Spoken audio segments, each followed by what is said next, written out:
Hello, and welcome to Chapter 6, From the Kitchen to the Science.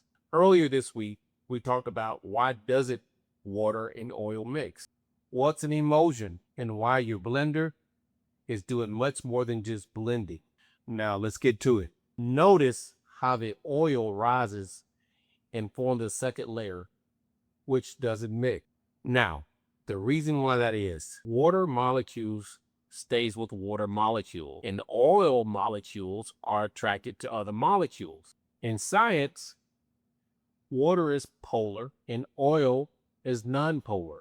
Because of their unique molecular properties, naturally they wouldn't stay mixed together. In everyday language, water prefers water and oil prefers oil. Now, oil has a lower density than water, which is why the oil rises to the top. This brings us to the word I promised to explain. What are or what is an emulsion? An emulsion is a mixture that is broken down into very small droplets and then dispersed throughout another liquid that would not normally stay mixed together.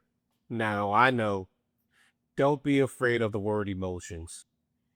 We use emulsions for many things, and it's been around forever. I notice when I stop stirring, what happens? The molecules goes back to its natural state. That's a temporary emulsion. That's because mechanically, with the mechanical force can temporarily mix it together for a short period of time, and then without the mechanical part, it goes back to its normal state. Now, an emulsifier is something that prevents the small droplets going back to its natural state. It sort of acts like a bridge between the two, holding them together for a short period of time. For an example, egg yolks and mayonnaise, lecithin in different foods, mustard in salad dressings, and milk protein and phospholipids in creams. These emulsifiers helps coat and stabilize the droplets. Now, it does not create a new chemical bond.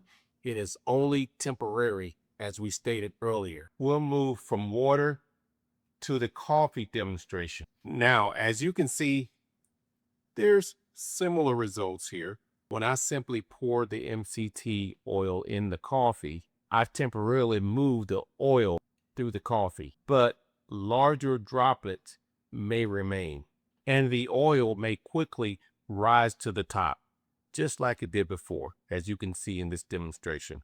So for space purposes, we will use a whisk. Most people say a blender, or in our case, the whisk, is only mixing the coffee, but believe you me, it's doing much more than that. This whisk or the blender applies mechanical force. It breaks large droplets and reduces them down to hundreds and thousands of small droplets dispersed through the brew. Understand, when applying these techniques, this could change the appearance of the brew, also the texture and mouthfeel. And that is why the coffee may look lighter and feel creamier. Also, it makes it feel more uniformity than just stirring coffee when you blend it or whisk it.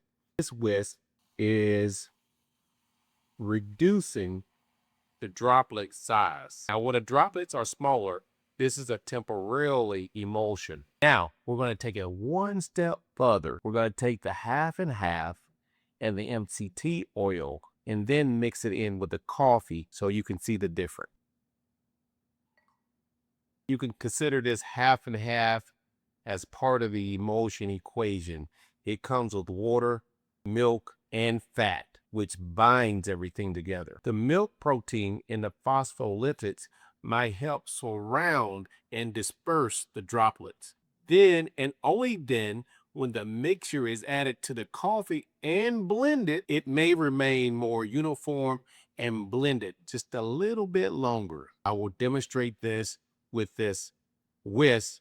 The oil is temporarily mixed into the half and half. Now, we'll take that same technique and apply it to the coffee. This is going to bind. Your mixture is doing much more than just mixing and blending.